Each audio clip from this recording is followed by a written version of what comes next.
Hi, this is Kathy Brown. Tonight I'd like to demonstrate for you internal and external rotation of the hips. To do this, we will be using a yoga block.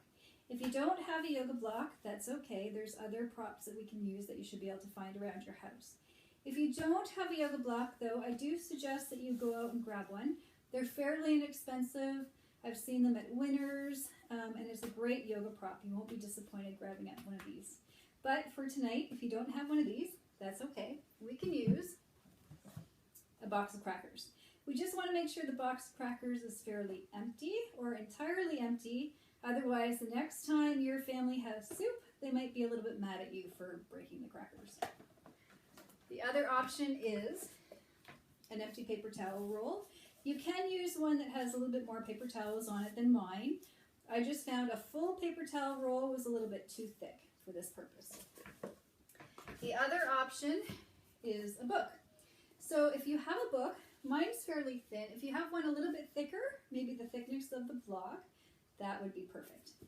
So to demonstrate internal and external rotation of the hips, we're going to take our block. We're going to take the front short end forward. We're going to place it in between our upper thighs. We're going to ground down into the floor. So as we ground down, we root in through those feet. We're getting a nice solid grip on the block. We're soliding up through the hips, through the stomach, grounding down through the shoulders. So we're in a nice, tall, grounded pose here. Now, with the internal and external rotations, we want to begin to move that block. So we want to push that block forward, and we want to push that block backwards. So forward and backwards. As we do this, we want to pay attention to the hips. The movement should be coming mostly from the hips.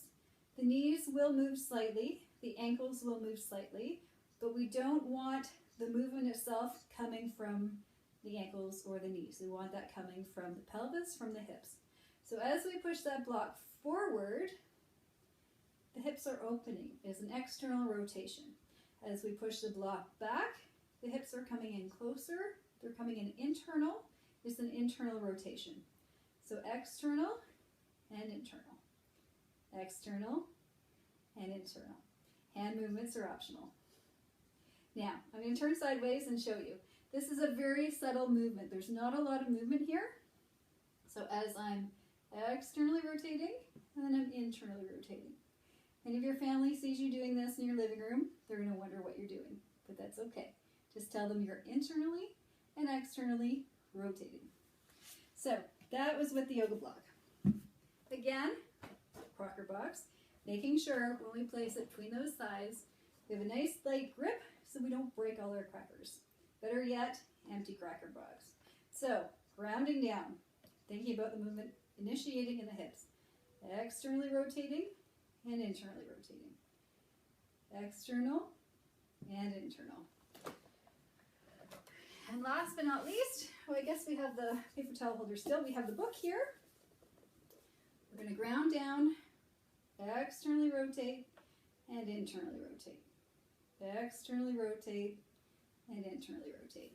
Now, last but not least, I've done this video a few times tonight, guys. Sorry, sounds funny. The paper towel holder. So we are going to externally rotate and internally rotate. Externally rotate and internally rotate. So that, if you want to practice that at home, you can do it ideally even without a prop. You don't need the prop. We can ground down. We can think about the movement from the hips. We can externally rotate. We can internally rotate.